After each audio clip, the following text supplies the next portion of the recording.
To make this pie, you're going to need obviously the 2 pumpkins, pumpkin pie spice, some measuring cups, some pie crust. You can make them yourself, or if you're lazy like me, you can buy them. Some brown sugar, some cornstarch, some cardamom ground, some eggs, and heavy cream, and some salt. Go ahead and cut these pumpkins. I'm going to cut the tops off. That seems to be easier that way. They're a little tricky to get through with a knife. Be careful of your fingers.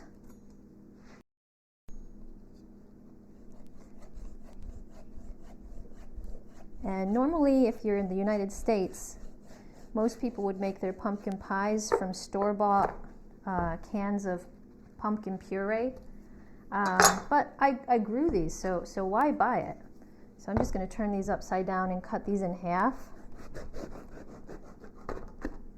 And we're in January now, and these pumpkins are great for storage. I've still got several of these, and we've used them in lots of different ways. We've used them in soups and casseroles, and I've made several pumpkin pies with them. So here we go. These are opened up, and next I'm going to scoop all the seeds out in the pulp. I'm scooping out the seeds, and I'm not going to throw these away. I'm going to roast them with some seasoning for another time, and I'm going to save some of the seeds to plant in my garden this coming summer. So I'm just putting these into a container to use later. I'm going to clean them and keep some of them for sowing, because these are really great pumpkins to grow, and I save my seeds of my vegetables every year. And the nice thing about saving your seeds from your vegetables is that when you go to plant them the next years, they always seem to grow better than if you buy new seeds from a seed supplier, because the plants are used to, I don't know if they're just, they build up a microorganism colony inside of them, or whatever you want to call it, and they're just more hardy to your environment. So bear that in mind if you're getting into growing vegetables. Save your seeds and grow them in the next years, and you'll find the same thing. Usually they grow better. And this variety of pumpkin is great. They're small, they're very sweet. It's just, and they make a lot, each plant makes a lot of pumpkins. I've gotten all the seeds out. They're all empty of seeds, and this is what I've got for the seeds. So like I said, I'm going to roast these. I'm going to clean them up first, and I'm going to save some of these to sow in my garden this summer. Okay, we're just going to put these halves of the pumpkin into a baking pan face down, like that. It's okay if they sort of don't fit properly. They just go in like that and they're fine. And then you just put it into the oven. Since I'm roasting my halves of pumpkins, I might as well roast these seeds at the same time. I'm just gonna put a little bit of oil in here, salt, pepper, and maybe some other seasoning, maybe some chili sauce or chili powder. Mix it all up, and then I'm gonna stick it in the oven with the pumpkin. Okay, our pumpkin is done cooking. It took about 1 hour. I'll just get it out of the oven. There we go. They're nice and soft. When you can stick a fork through it, then they're done. So I'm just gonna let these cool completely, and then I'll turn them over and scoop out the flesh. Okay, they've cooled sufficiently. I started scooping the other ones out, and I've just got one left to do, so I'm gonna go ahead and do this into here, just using a spoon to scoop out the flesh into a bowl. Okay, I've finished scooping the flesh out. The next step, you need to have a piece of cheesecloth.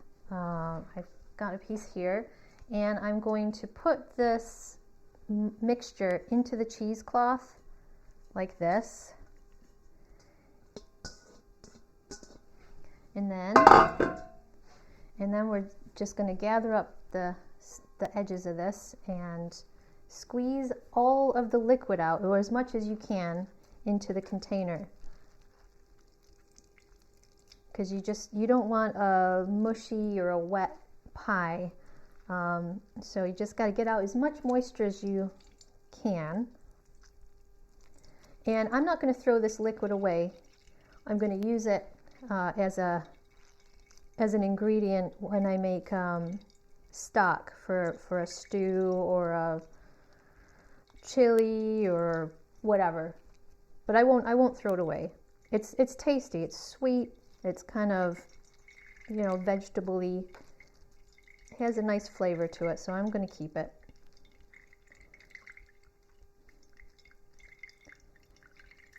And like I mentioned before, I also cooked or roasted the seeds from the pumpkin.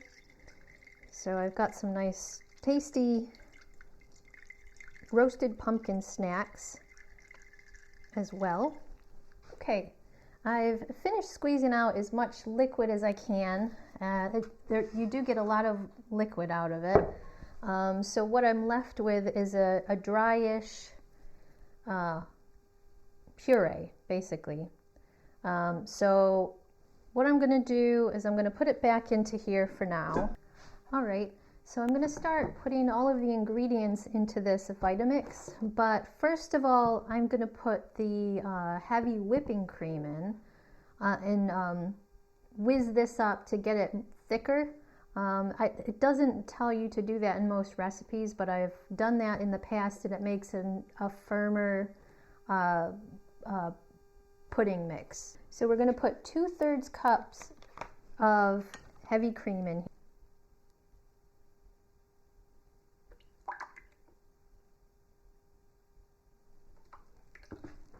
I'm going to put 3/4 cup of brown sugar. By the way, I whizzed this up just a little bit and it's kind of gone more firm.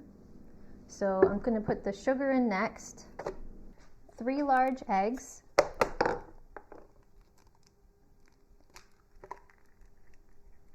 So from now on I'm just putting everything in here and we're just going to whiz it up and then simply pour it into the pastry crust.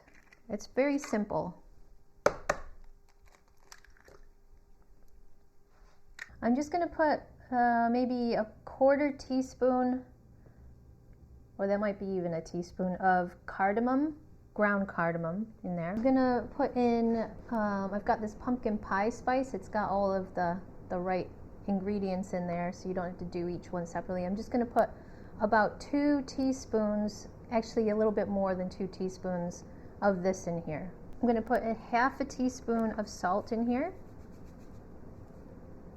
I'm going to put in 1 tablespoon of cornstarch.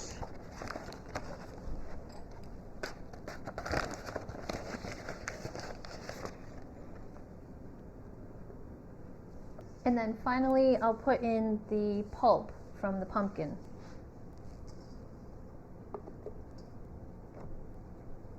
Okay, I've mixed up my pumpkin mixture, and so the last step here is to roll out this pastry crust into the pie pan,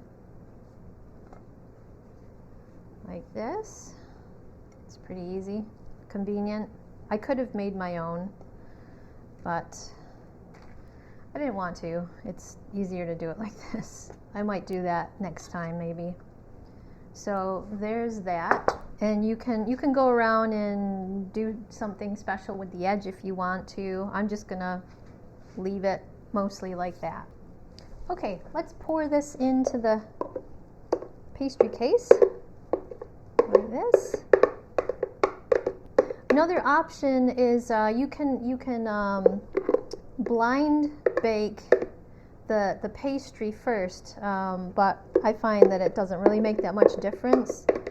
So I'm just going to put it all in before or without blind baking the pastry first.